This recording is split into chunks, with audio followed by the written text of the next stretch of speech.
Hi, hello everyone. I'm Sam Harrison. I read, review, and discuss fantasy and science fiction books.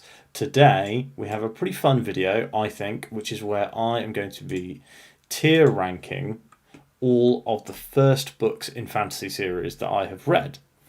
I do have live chat on. I'm going to talk. I am going to talk to the live chat through this video. I think that you guys can see when I archive this stream, I think you'll be able to see the live chat. But if you can't see it, I'm just re-angling the webcam a little. If you can't see it, then I do apologise. I did try. So, yeah, Charlie, the intro. Once I started doing it, it became such a it's like it just rolls off the tongue. I accidentally did it weird in one video, and it felt so wrong. I went back and edited it. Okay, so what I've done is I have added in the book ones that I remember reading that I found on Goodreads. So some of these are gonna be some of these are going to be books that I've read pre getting back into reading with the Cosmere in 2022, I think it was when I started reading the Cosmere. But most of these are post Cosmere. I've got 4 tiers here, S through D. S is obviously, if you aren't aware of how tier ranking works, which I'd be surprised at this point, but if you aren't aware, S is the top, tippy top, best of the best. A is like, this is really, really good. I would say that even a B, so I wouldn't say that this really equates to like the 5-star system. So I could put a book in A that was not a 4-star, but I just thought, it was like an A rank. Hard to explain. So I'm going to start. I'm literally going to go left to right. So I'm going to start with a rubbish one and end with a rubbish one. No. So the first book is Leigh Bardugo's Shadow and Bone. So I read this when the series was out on Netflix. I watched the series and I thought the series was really good. So I was like, now's the time. Let's read this book. And while I don't think I was the target audience for this one, because it's like a YA kind of romantasy, like I'm not anti-romantasy or anything like that, but it's kind of I don't know if it was the one for me. So I would probably put this one in a B. So it was actually pretty well written. I was very involved. I read it in 2 days, and this was before I really got back into reading. So it was actually quite nice for me to have read an entire book in a weekend. It was probably one of the first ever times I've done that since the invention of the iPhone and mobile internet. But Shadow and Bone, big fan of. Well, big fan's a strong term. I enjoyed this first book, and I would definitely recommend it, especially if you have it's quite YA, so young. If you've got young readers in your life, teens or whatever, I think this would be a good one for them.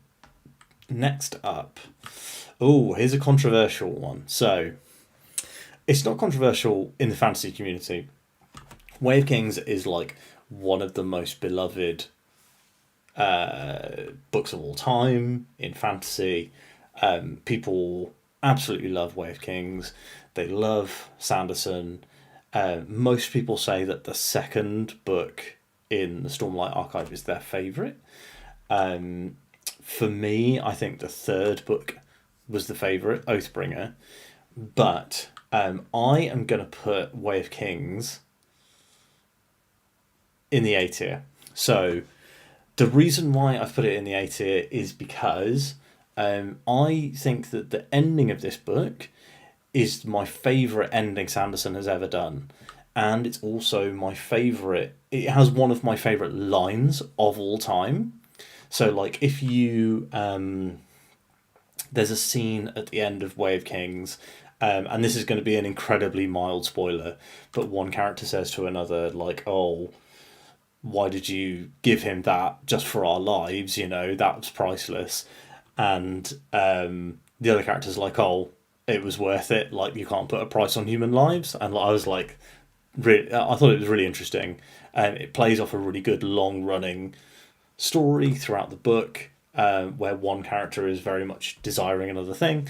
And that particular conversation, that particular line, I think is the best thing Sanderson's written in terms of like dialogue and human moments.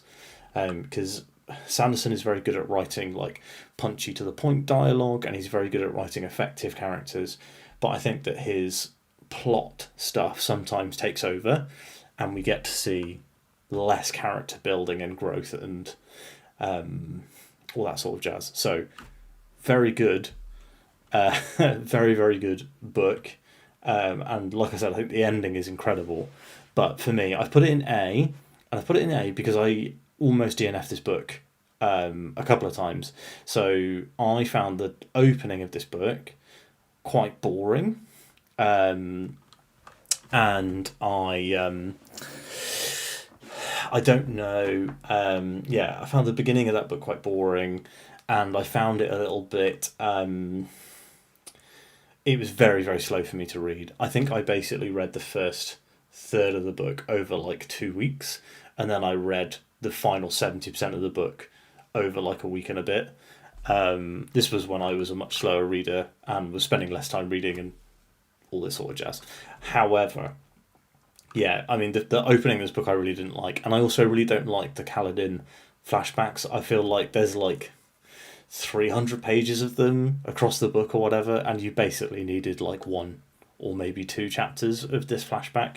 You really don't need anywhere near as much, and you can see that Sanderson realizes it's too much. You can see that Sanderson realizes it's too much by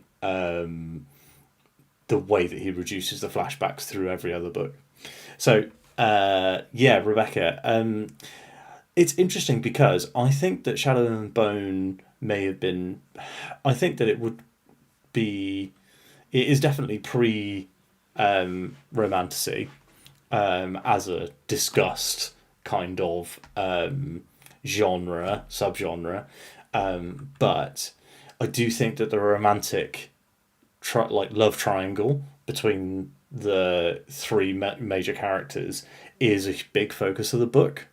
And while the fantasy story is kind of a dual focus, whereas that's what I would say. So for me, I would call a book a romantasy if the romance plot was as important to the book in terms of page time as the like other plots, if that makes sense. Ross, yes. The book is not boring and slow. That's the thing. The first 30% is, but the second, the rest of the book is one of my favorite things that Sanderson has written. So that's why it's still in the A tier. So that's my explanation for that. So Stormfront. I don't know if any of you guys have seen my early videos on the channel, but I used to talk about the Dresden Files a lot. And I haven't talked about the Dresden Files in a while, mostly because I actually haven't read any Dresden stuff in like over a year now, probably. So I finished the Dresden Files before starting BookTube. And when I made my top 5 series on BookTube, when I first started the channel, I put the Dresden Files at number 1. But and it still is one of my favourite series. However, I do feel it's been overtaken by another fantasy series at this point. But Stormfront isn't that great. So Stormfront is very tropey. It's very it's kind of thin. It's very clearly a first book. Is it C? I don't think it's D, because when I think of books that are D, I think of books that I did not enjoy, and I enjoyed Stormfront the whole way through. Maybe I should swap Stormfront and Shadow and Bone. I don't know. honestly, I do love Stormfront. It's a fantastic start to this series. It is, I would say, out of the 17 Dresden books, it is probably one of the bottom three. So yeah, I think C is pretty fair for that, and the fact that that's a C tier to me, and that series is or was my number one series of all time before I read something else, um, kind of tells you everything about how much that series improves. And it basically improves in two books. So the second book is kind of worse, but in an interesting way. And then the third book is genuinely fantastic, and it just goes uphill from there. And there's a really fantastic book. Book 7 is about necromancy, and the magic system that Butcher designs around the necromancy is really, really good. Big fan. Okay, Fated. This is actually going in the D tier. So this is Fated. This is the first book in the Alex Verus series. Now, I gave this a 2-star. I don't really finish books that are less than 2-star, so that's why I think I've ended up in the D tier for this one. So, Fated is the first in the Alex Verus series by Benedict Jacker. It is a London-based Dresden Files rip-off, essentially. Rip-off is probably a strong term. It's an homage to the Dresden Files, and Harry Dresden is mentioned as existing in the world of this series, as like a cameo, like not cameo is the wrong term, a reference by one of the characters. So the big problem that I had with Fated was that I wanted it to be Dresden Files and it wasn't, and people were like, "This is the nicotine for Dresden Files. This is the methadone for Dresden Files. When you finish Dresden, you can read this series and it will give you that same vibe." And it just didn't. I mean, it's good, I guess. Yeah. No, Ross, actually, you're saying it sounds like Rivers of London, but not good. And I would say that it was like, it has a lot of interesting ideas. So the main character can see the future. Where is Rivers of London? That's a fantastic thing to ask after I've started this tier list, Laura. I'll tell you now, Rivers of London would be an A or S tier book. It has, however, been over a decade since I've read it, which is why I don't know if I am comfortable enough to put it in this ranking until I do a reread, which I said I would do. So yeah, Fated is big problem with Fated is that it's big problem with Fated is the chapters are really long, and I know I talk about long chapters a lot, but the chapters are really, really long. They're like 30 pages. I'm going to come back to Alex Verus someday, and I did actually get the second book out of the library, and I was like, I'm gonna read it, and then I did not.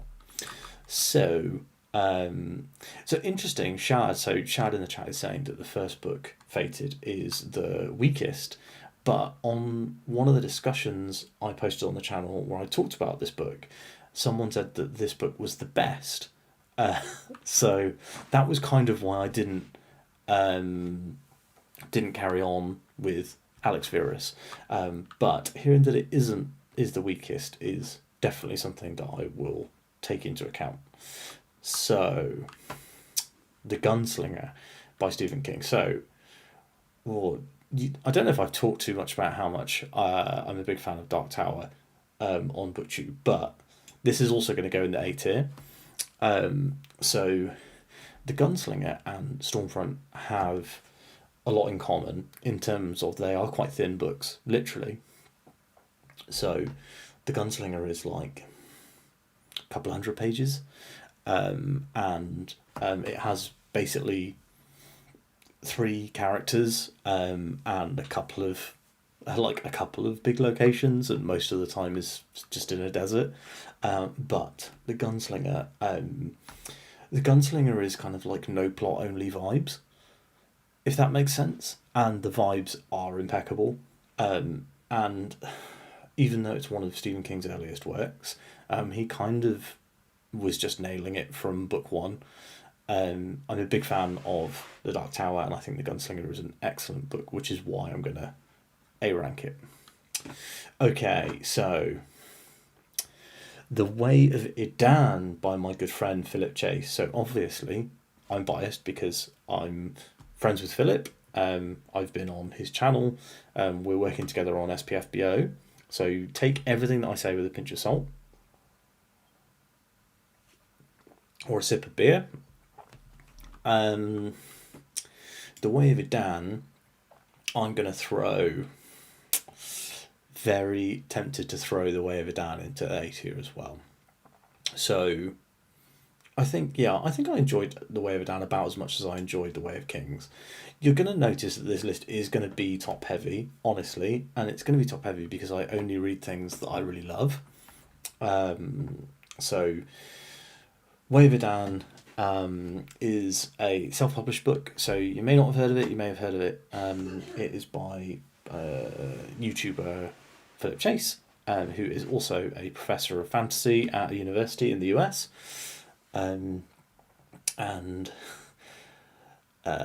it's basically a modernization of classic fantasy, if that makes sense.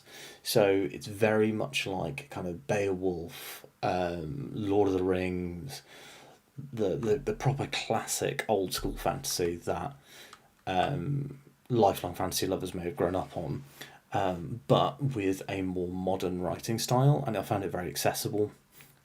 So yeah, really enjoyed that one, and I'm propping it in the A tier because I gave it 4 stars. I thought it was a great book, but the big thing about this one was it was a big surprise. So I didn't expect to like it. I was worried actually. So there's a couple of YouTuber books on this list, and I was genuinely worried about, because Philip had interacted with my videos because he's very supportive of new booktube channels, and he'd interacted on my stuff, and I then was like, oh, I should probably read Way of Aan because he's helped my channel grow a little bit.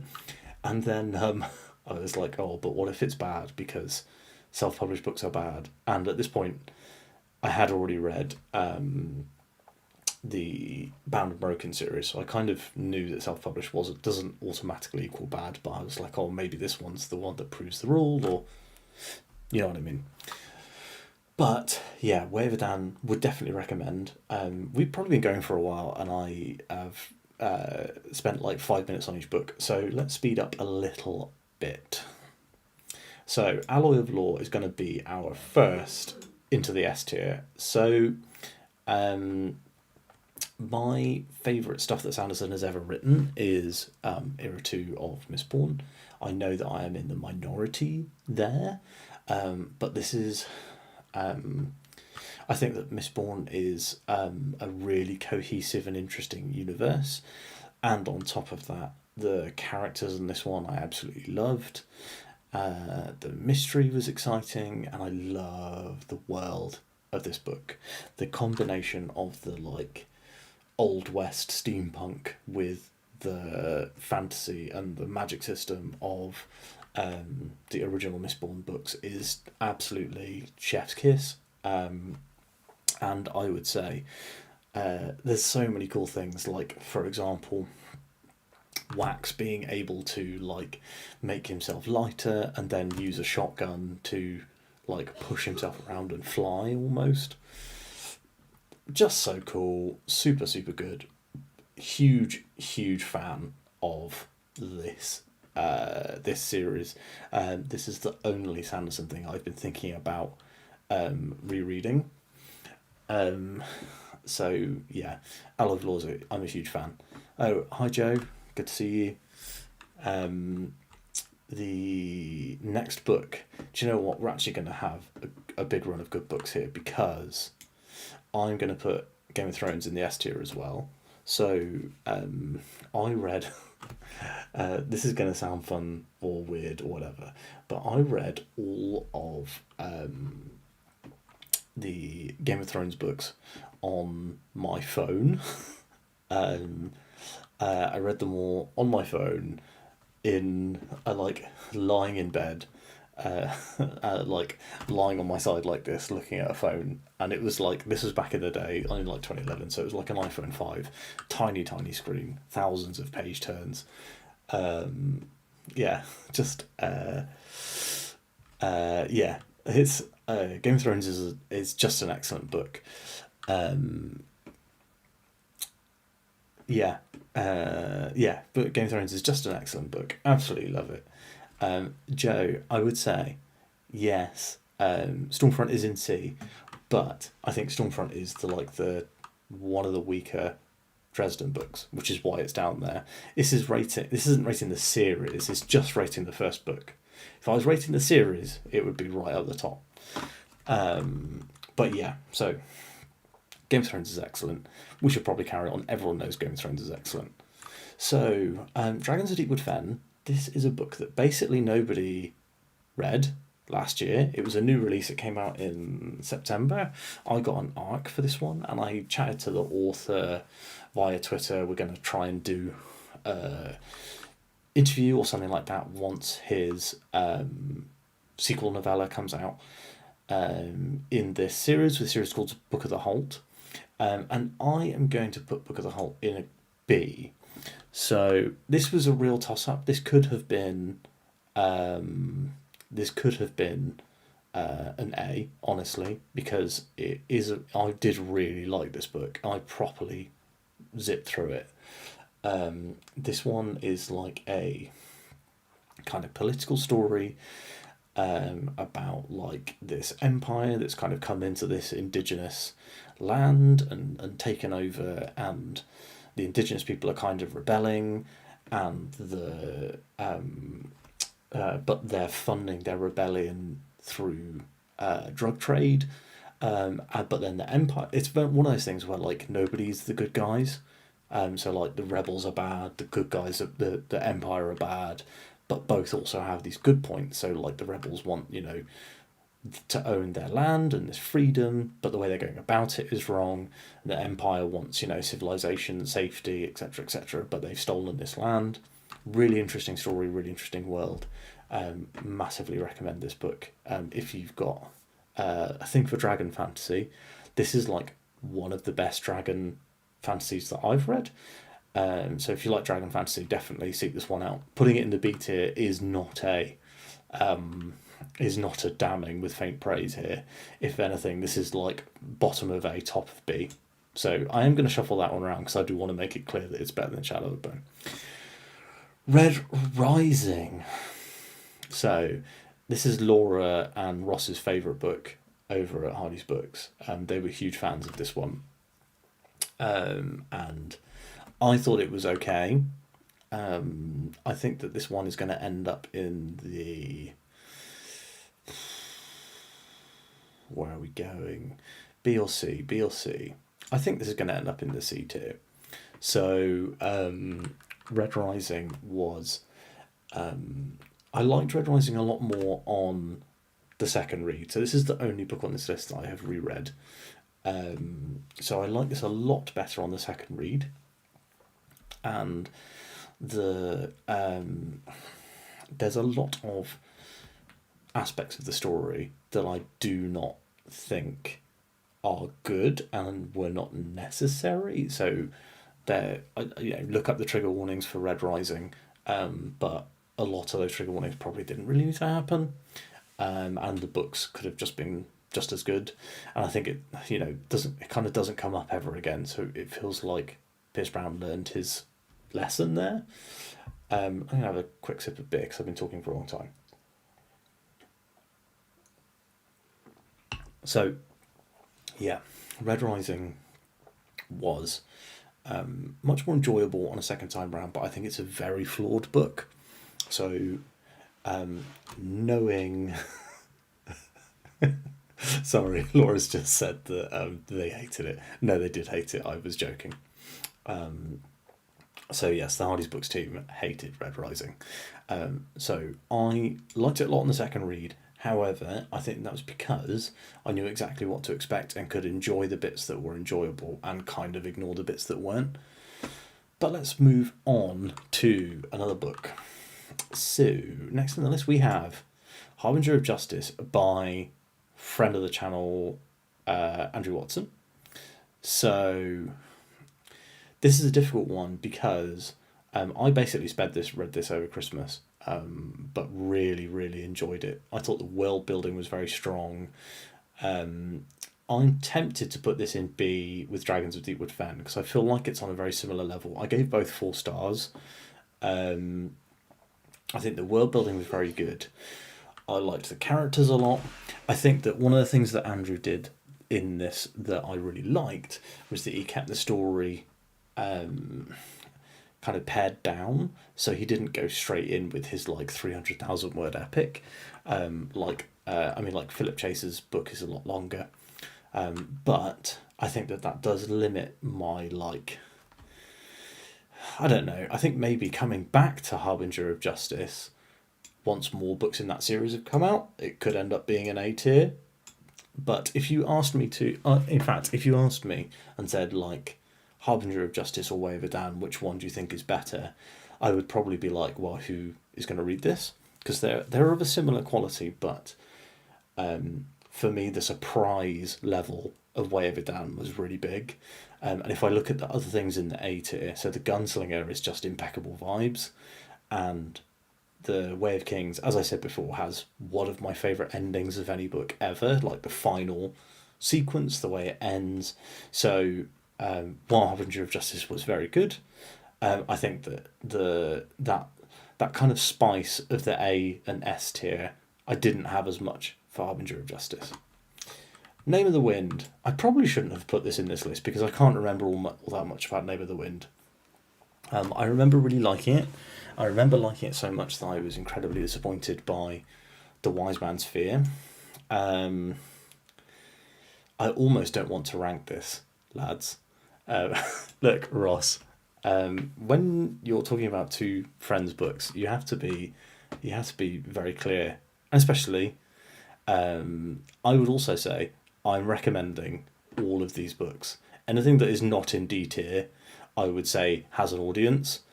While Red Rising and Stormfront are pretty flawed, I think that the right person would absolutely love them. And, everything else on this list, absolutely, I would recommend to most people.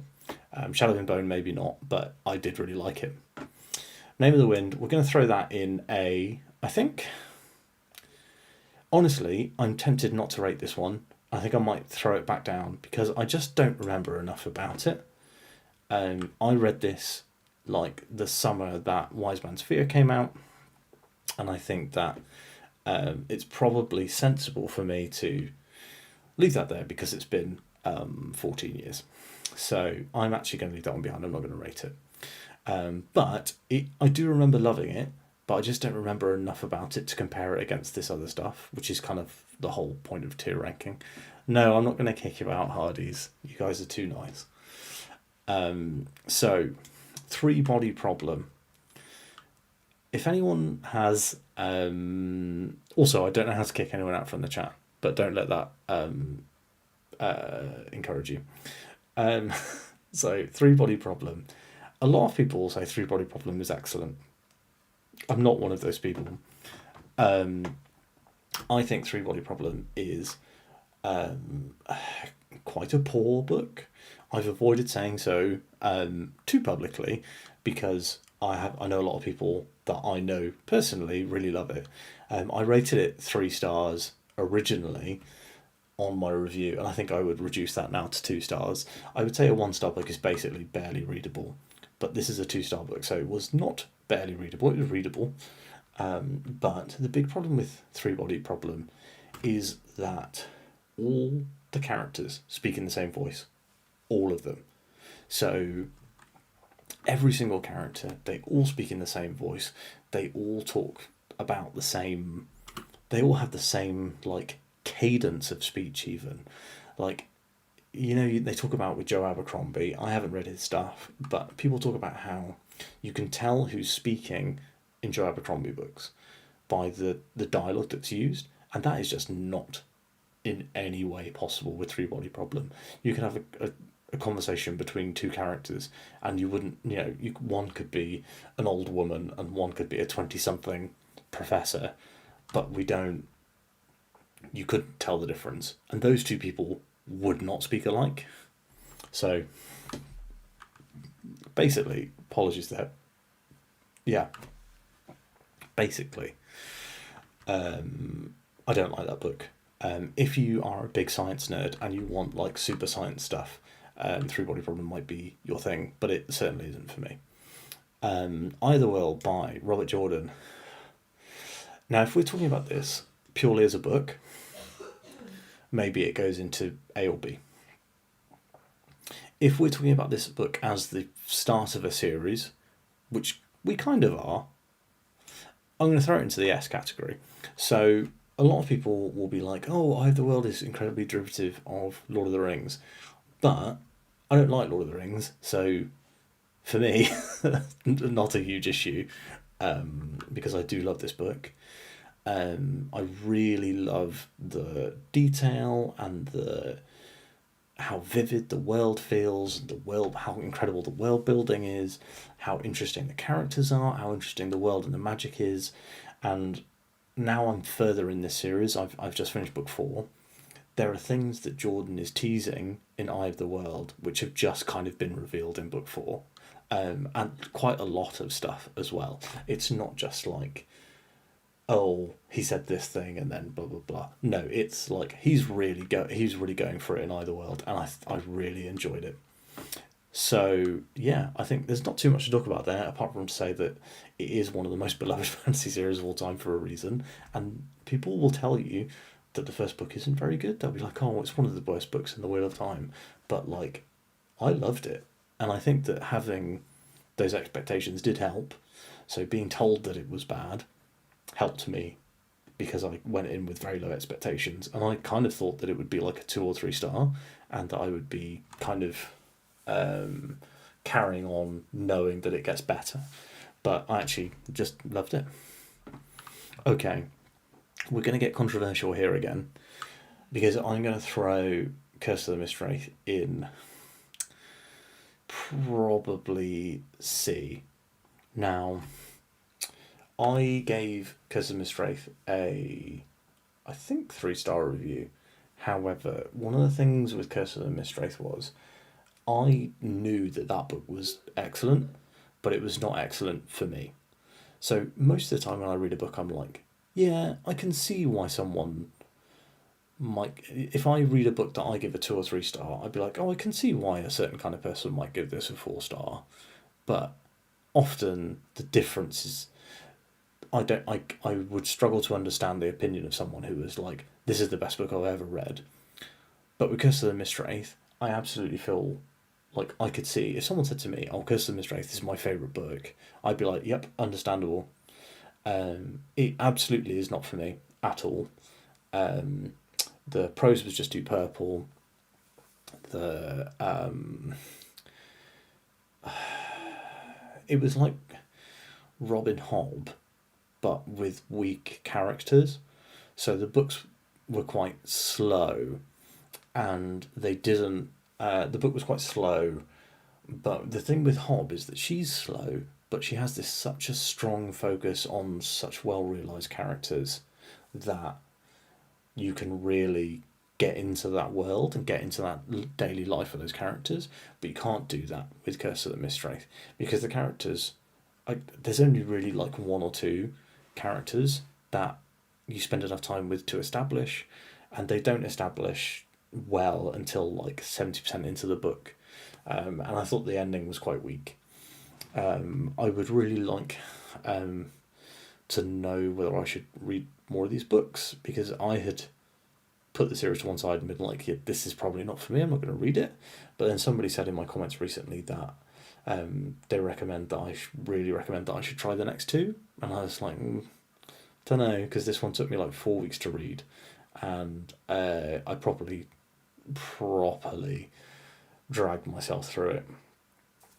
Anyway, so I've put this in C, even though it sounds like a book that I would put in D, because I know that I'm too dumb for this book. So a lot of the time, like with Three Body Problem, I was like, I'm too dumb for this book, but this book is not well written outside of that. But Curse of the Mistwraith is very well written from a technical aspect, but not in a way that I enjoy. So this is like bottom of sea, if that makes sense. Big recommendation. If you like old school fantasy that's like very, very purple prose sort of stuff, you'll probably like Curse of the Mistwraith. I feel like I have to spend a lot more time talking about books that are like B, C, D. Unsold. Interesting to talk about Unsold. So Unsold was a bit of a surprise for me. I don't often read... yeah, I think I'm going to put this at the bottom of B. So Unsold was good, and the thing that I liked about Unsold was that it was very short, so you could read it very, very quickly. You probably could read this in like a long afternoon. Unsold is basically like almost like Naruto inspired fantasy world, but in the middle of this book there is such a huge twist and a huge reveal that I did not see coming, and I normally feel like I can see when there's going to be a big twist or reveal, if that makes sense. But in this one, I couldn't see it coming at all. When it happened, I was like, oh, that has made this book 10 times more interesting. So that's why I'm going to throw that in B. Previous to that, it would probably have been a C2. Skyward by Brandon Sanderson. So I'm going to throw this in B, I think. I think B. I did really like this book. The thing that I would say about this book is specifically the audiobooks are excellent. So if you're a big audiobook person, the audiobook narrator, I can't remember her name, Sophie something, I think, but she's genuinely fantastic. The personality she gives to all the characters is really strong. This is specifically the British audio narration. Sorry, the American one is bad. But she's genuinely excellent. This book also, and I know you shouldn't judge a book by its cover, but this has a really good cover. This is probably one of my favourite, if not my favourite Sanderson cover. Anyway, so we're not actually judging this book by this cover. What we're doing is saying that this book is very good. It's the thing that I have read from Sanderson in first-person POV that I thought was really well done. And yeah, I think it's just great. It's a really good book. If you're looking for a sci-fi, so in the UK, this was actually sold as an adult sci-fi, but in the US, and Brandon also says he wrote it with the idea that this was a YA sci-fi. But let's talk about another sci-fi that might as well be a YA book. Heyo. So there's a lot of fans of Empire of Silence in this chat, like Laura. We actually did a spoiler cast together, and I had a lot of negatives to say about Empire of Silence, and I have to say, guys, I almost put that in C. The reason I didn't put it in C is the same reason I didn't put Curse of the Mistwraith in D. So Empire of Silence is a book that I am not a huge fan of, that is incredibly well written. In contrast to something like Way of Kings, I love the beginning of Empire of Silence, but I do not love a large section of the rest of the book. So I'm keeping this in B. Oh no, what have I done now, Laura? I think the chat is massively delayed to where I am. But no, I'm going to put this one in B. And this is one of those ones where I feel like I had a C time with this book, but the quality of the writing and how much I loved the opening puts that in B. I also might have kind of a more favourable view on this one, simply because I've just finished Demon in White, and that's like one of the best books I've read this year. Berserk by Kentaro Miura. So I decided to add this one on for funsies. I read this around the same time I was reading all the Cosmere stuff. I've read the first 3 volumes of Berserk. I've finished the Golden Age storyline, story arc, whatever it is, which is like the second or third. Um, Berserk is one of those things where I think Berserk is an excellent story and an excellent world, and I'm probably going to end up in a B on Berserk, a B for Berserk. I'm going to end up here because so Berserk is incredible to look at, and artwork with manga like genuinely is important. It's for me part of the storytelling, and it's some of the best manga art I've ever seen. And I'm going to say B simply because the opening story for Berserk is actually quite weak, I would say, and it establishes Guts as a character. But I feel like if we had started the series with the Golden Age and followed Guts chronologically rather than kind of started at the end of his story and gone back, it would have been a stronger start. But I can see how when you're trying to sell readers on a chapter a week of this manga, that the starting point for this made a lot more sense. So, J-Tity, easy S tier. From one Japanese manga to an Asian inspired kind of urban fantasy, I guess. Maybe steampunky. It's more advanced than something like Alloy of Law, but like it's like a society that has cars and trains and airplanes and stuff, but does not have doesn't have like telephones or whatever, So yeah, J-Tity is genuinely excellent. Another one where I don't feel like I have to talk too much about this one. I think that this story is fantastic. It managed to really surprise me, and I think you guys have noticed that the way I've been talking about these books, something that surprises me often gets like a jump in a grade. Absolutely loved it. Amazing characters. I think about the characters in this book all the time, and the follow-ups. I think each book is better than the last, but I would say all 3 are 5-star books, and I just love them. I do think I would maybe place this above Eye of the World, despite the potential for Eye of the World. The potential is realised in J-Tity, if that makes sense. Wistful Ascending. So, hard to talk about this with Joe in the chat. No. So, Wistful Ascending is a really good book. I've talked a lot about this on the channel. I'm going to throw this in the B tier as well. I enjoyed it. How much more did I enjoy it than all of these? I'd probably place it around here. I think it's better than Unsold.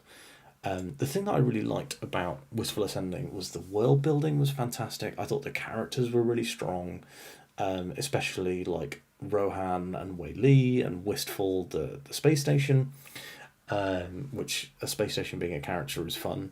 But yeah, so I would put that in B. And I think that the thing about Wistful Ascending that stops it from sneaking into the A tier, despite me thinking that the series overall is an A tier series, the thing that stops this first opening volume from sneaking into there is that this story almost feels like a season of TV in some cases. So there's like, in a lot of the time with the first book, I often want like every storyline to lead into something, and with this one, sometimes it was like, oh, this piece of the story is more there to develop character and things like that, which sometimes feels more like a future book thing. Very difficult to criticise a book when I can't write a book, and Joe is literally in the chat. But I'm telling you guys, it's a B grade book for an A grade series. If you like sci-fi stuff and if you like superhero stuff, I've pitched this a million times, but it's genuinely one of my favourite series, and I think everyone should read it. Shadow of the Gods. Now this is really going to upset Laura, so this is going in the no. I'm going to put this in A tier, and I think that this is probably the best book in the A tier. yeah, I think I enjoyed this more than Way of Kings. So Shadow of the Gods is like a Norse mythology-ish, Vikings inspired grimdark fantasy. You have like three protagonists that you follow. All three are doing something interesting. Um, Laura's just said she'll fight me in the comments. So I'm throwing this one in A, and I've talked a few times about this, that I found the first 100 pages of Shadow of the Gods quite hard going, and I didn't connect with the characters until further in the book than I would like, which is why I've thrown it in the A tier.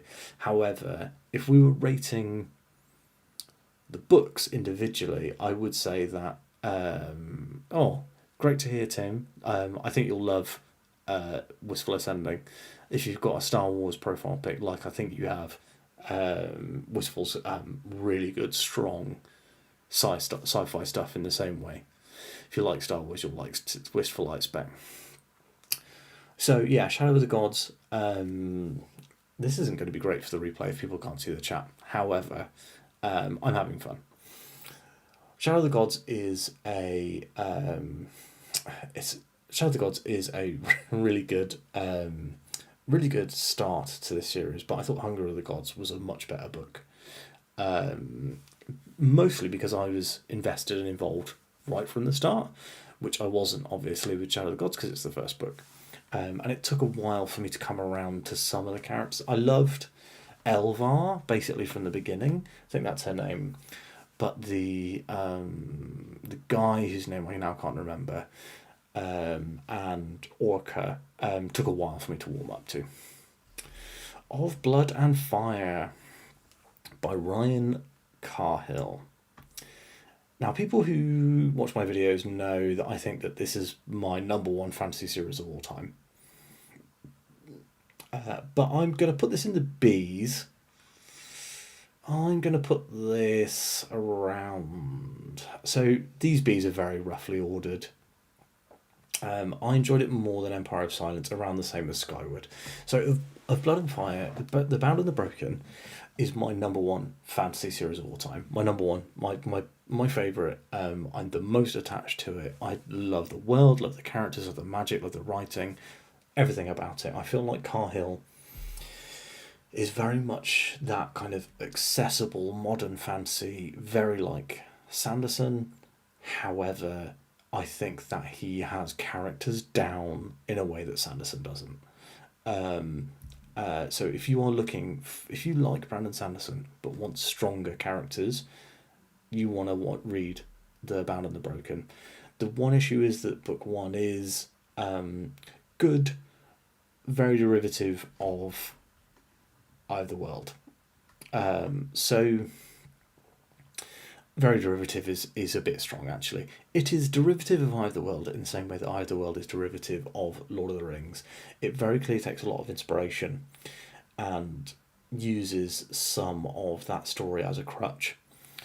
But I do think that Of Blood and Fire is a...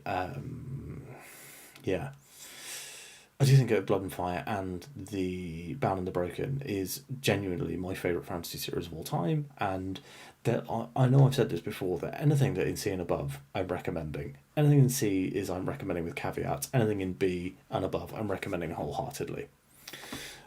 So we're talking Sanderson, let's talk about Steelheart. So this is another one that I read this in 2015 on a coach journey to France, to Disneyland, Paris with my wife. I'm going to throw this at the very bottom of B. So B, Steelheart is a really cool fantasy superhero story. So it is like, it's modern day, it's superheroes, but it feels a little fantastical more than sci-fi, if that makes sense. While it has a trademark classic Sanderson ending, This is set in a world where like superheroes have gone bad and taken over the world, and I've just seen too many of those stories. I feel like they're kind of lazy nowadays, and I want to see like I just want to see good stories about good superheroes. Like for example, Wistful Ascending. Now, yeah, still hard. I would still. I do still want to get back to the Reckoners series. I feel like I'd probably reread Still Hard at this point because it's been a while. Oh, by the way, hi to Sam who is watching. I've just seen your chat come up. And hi to Graph as well. I am seeing your comments, but I think you're watching you're watching the archive, well not the archive, but you're watching it back. So I'm not going to be able to talk in time. Justice of Kings. Now, where am I going to put this one? Where am I? I mean, you guys probably already know this is an S tier book. That feels about right. That feels about right. So, the Justice of Kings. This isn't for everyone, because a couple of people I know have DNF'd this book. But for me, I read this and this instantly became my number 2 book of last year, and my number 1 book was the best book in The Bound and the Broken, which is now my favourite fantasy series of all time. So that tells you a little bit about how much I loved Justice of Kings.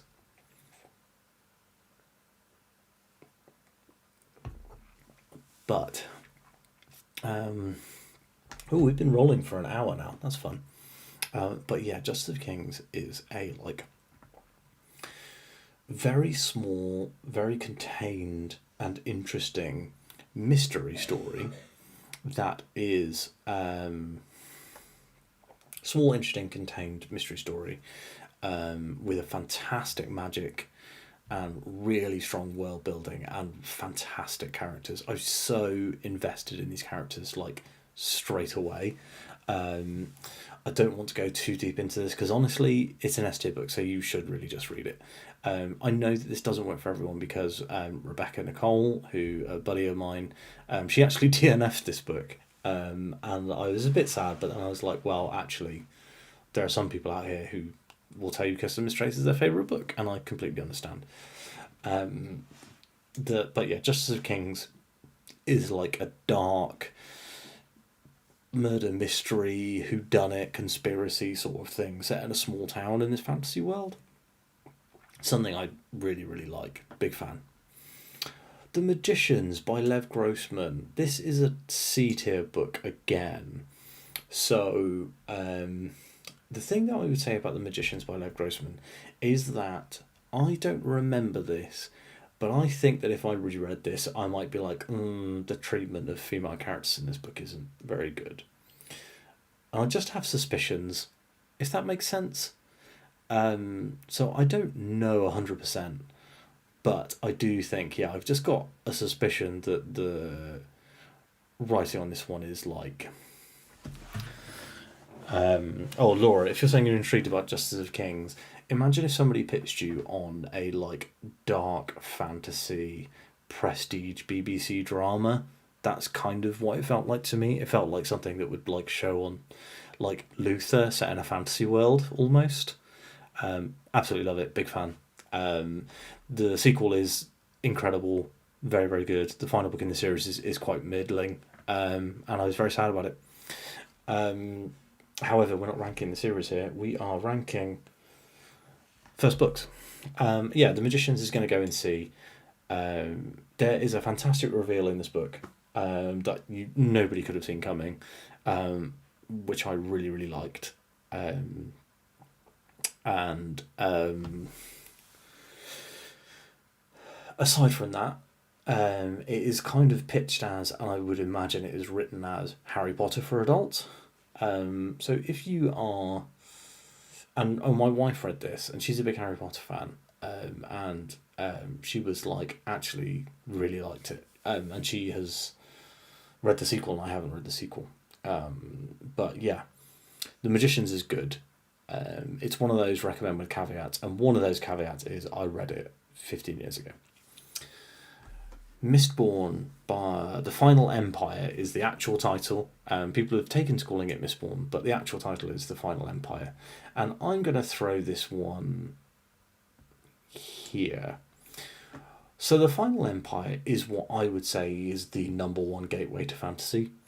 I think that Vin and Kelsier and the crew in this book are the best set of characters that Brandon Sanderson has created. I think the allomancy and the way that he explains it and the way he builds it into the world is fantastic. The fact that this is a heist story, when most fantasy stories are like fantasy stories with fantasy problems, this is Ocean's 11 but in a fantasy world with an incredibly intricate and interesting magic system. And I think that the one thing that I felt was missing from Alloy of Law and that kind of the characters of Era 2 is I really, really wanted at some point for a Mistborn to turn up. And Mistborn are incredibly, incredibly powerful and interesting characters.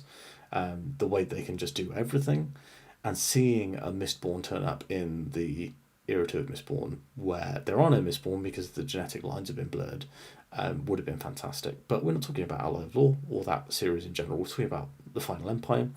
I think basically everyone's read this book. For many people, it was your gateway back into fantasy. It was for me. It's this incredible heist story. Vin is fantastic. Kelsier is so interesting and flawed. A lot of time for it. So, Assassin's Apprentice. Now, this book is excellent. I'm just trying to troll Laura. Assassin's Apprentice is really, really excellent. I don't think I would actually put it at the bottom. I think if I was going to order these, probably put it here. Despite loving Era 2, I recognise that book 1 is doesn't have the depth of something like Assassin's Apprentice, so definitely doesn't really deserve to be above it. I enjoyed it more than Game of Thrones though, so it's going to stay there. Assassin's Apprentice is an absolutely she's catching up. Assassin's Apprentice is genuinely fantastic. It is this incredible look at the life of this character Fitz. It's told from his perspective as an old man back about his childhood, and his childhood is not an easy one. He's kind of cursed in multiple ways with supernatural abilities he doesn't really understand, and also a family situation that kind of sucks. And it does not help that he is tangentially related to the throne. So there's a lot of stuff going on in Assassin's Apprentice. And in fact, you might even say there's not much going on because it's quite a slow book and not a huge amount of huge, big, exciting plot points happen. If you took the story of the entire Farseer trilogy, that would probably be one book to someone like Brandon Sanderson. That would probably be one 400-page book. But Robin Hobb gives you so much detail.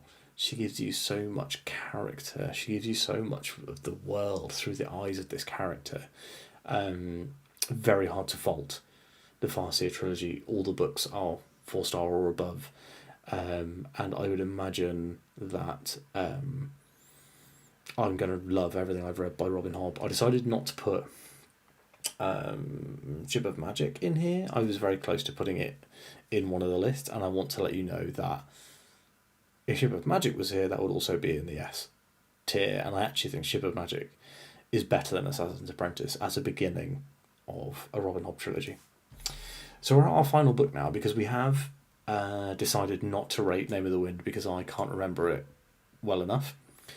And our final book is Ready Player One. So I put this in kind of as a joke, but I did read this and I did enjoy this. Looking back on it, it was like 2007, so it was a simpler time. But Ready Player One is probably around here. So Ready Player One has some quite bad ideas. and it has a lot of fantastic ideas. So it has that horrible thing that sometimes works and sometimes doesn't, but it does work kind of for Ready Player One, which is this obsession with the 80s and with like retro aesthetic and stuff like that. And there is a lot to like in Ready Player One if you're a video game nerd and if you lived through the like 80s and 90s. I liked a lot of the way that the stories worked. Tim, Ready Player Two is absolute garbage. I read one, maybe two chapters, and was like, this is actually just, this is just horrible. I don't know how Ernest Cline got lucky with Ready Player One, but somehow he got it published, and somehow it became a huge phenomenon. One of the best things that Ready Player One gave us is Ernest Cline's erotic poetry, which you should all look up. It's terrible. Yeah, the thing is, and I talked about this. I don't know if I actually mentioned this. I saw the Ghostbusters Frozen Empire earlier this year, right? And a lot of people knocked that movie for being just a massive nostalgia play. But the thing that I would say is that it was my nostalgia. So it was like playing on things that I love from my childhood and being like, hey, look at this cool thing. Hey, look at this cool thing. And I kind of liked it. And Ready Player One has some of that as well. It's referencing the stuff that I remember from being a kid. And while I did not live through the golden age of of video games and stuff like that back in the 80s, I was born in 86. But and I obviously didn't touch a video game until I was like, 5 or 6 or whatever, like a normal child. But I know of these games. I saw them in arcades. My cousins played them. So that nostalgia was really interesting. And while I think the ancillary characters are bad, I do think that the lead character was fun, the mystery was fun, and the kind of concept was really fun. So that's why Ready Player One isn't just going into its own tier as like shit tier, but it isn't great, which is why it's in D. So that's it. We're done. We've done the list. So let's talk about. I think this is a very strong S tier. The fact that we've got 2 Sanderson books in S tier is probably a recognition of the fact that Final Empire is genuinely fantastic. Should I have put Alloy of Law in when it's kind of, sort of, book 4 or 5 in a series? Yes. Because I love it. It's very interesting to see that if I talked about my top 5 fantasy series of all time, when I talked about them at the beginning of the channel. So when I first talked about them, I think that my top 5 fantasy series of all time were Era 2 of Mistborn, the Greenbone Saga, Jade City, and the Dark Tower, Dresden Files, and I can't remember what number 5 would have been. Maybe 5 was already The Bound and the Broken. It probably could have been. I don't know. But that 5, if you notice, a lot of those books are actually quite low on the rankings. So we've got Of Blood and Fire here, and that shows you how much that series improves, because I do think that the last book in that series is one of the best books I've ever read, if not the best fantasy book I've ever read. Stormfront, Jim Butcher's stuff he just improves as a writer with every book, and some of his books are all-timers, and I love how accessible and easy reading they are. And then we've got other series that I evangelise all the time, like Dark Tower, Empire of the Wolf, my new love, Wheel of Time, and if I was ranking these as series, a lot of this stuff would change. So if I was ranking this as a series, I'd probably be pulling Song of Ice and Fire down, because I think the final book, maybe the final two books, are okay at best. I would be putting Stormfront. No, I'd be putting Dresden Files up here. I'd be putting Mistborn further down, because while the first book is excellent, I think the follow-ups are much weaker. Empire Silence, the Sun Eater would be going further up. But I think this is a good list. I'm happy with this list. I've had fun making it and talking to you guys today. Andrew has turned up right at the end of the stream, unfortunately for him. But you can watch the replay. I will probably be editing the beginning out of the replay. But if I forget to do that, then I hope everyone enjoys watching me share this stream on social media, etc. So, if you have enjoyed the stream, make sure to give the video a like, because, that helps. If you are not subscribed to the channel, please do subscribe. I don't know why you'd be watching this if you aren't, but it's been great to talk to you guys, to everyone. And hopefully that hasn't ruined the archived video for other people. Hopefully you guys can watch the chat when you are watching through this video. But if you can't, I do apologise. And I hope that you've enjoyed this anyway. One final thing, drop down any S tier series for you. So if you've got some series that you think are S tier, drop them down in the comments, and I'm not going to say I'm going to pick one to read, because I've already picked that I'm going to be starting First Law and I'm going to be starting Malazan soon. But maybe it'll move it up my TBR if you pop something down below. Anyway, thanks so much for joining me on this, which is still technically my 38th birthday. Thank you so much for watching along, subscribing, liking. We've actually hit like 585 subscribers, which was like, I said this ages ago, but 500 subscribers was my 2-year goal for this channel. And we're not even at a year yet. We'll be at a year in August. And I didn't really start a solid upload schedule until September. So September kind of feels like the real anniversary. And I'm hoping we'll actually have hit 1,000 subs by then. That would be nice. If you guys like, if you guys like live streams like this, let me know, and I will maybe try and do some more. I did enjoy doing this one, and while it takes a little time to set it all up, I have now set it up, so I could just do it again. So if you've enjoyed this one, let me know, and I will try and think of some other ideas. I thought about ranking the Cosmere. I don't know whether people would enjoy that. I haven't read Elantris yet, though, so maybe I need to read Elantris first. Anyway, thanks so much for watching today. I've said that about 8 times. I'm going to shut this stream down now, but I hope that you have a lovely rest of your evening for the last 49 minutes of it if you live in the UK, and I will speak to you tomorrow for the weekly wrap-up. Goodbye.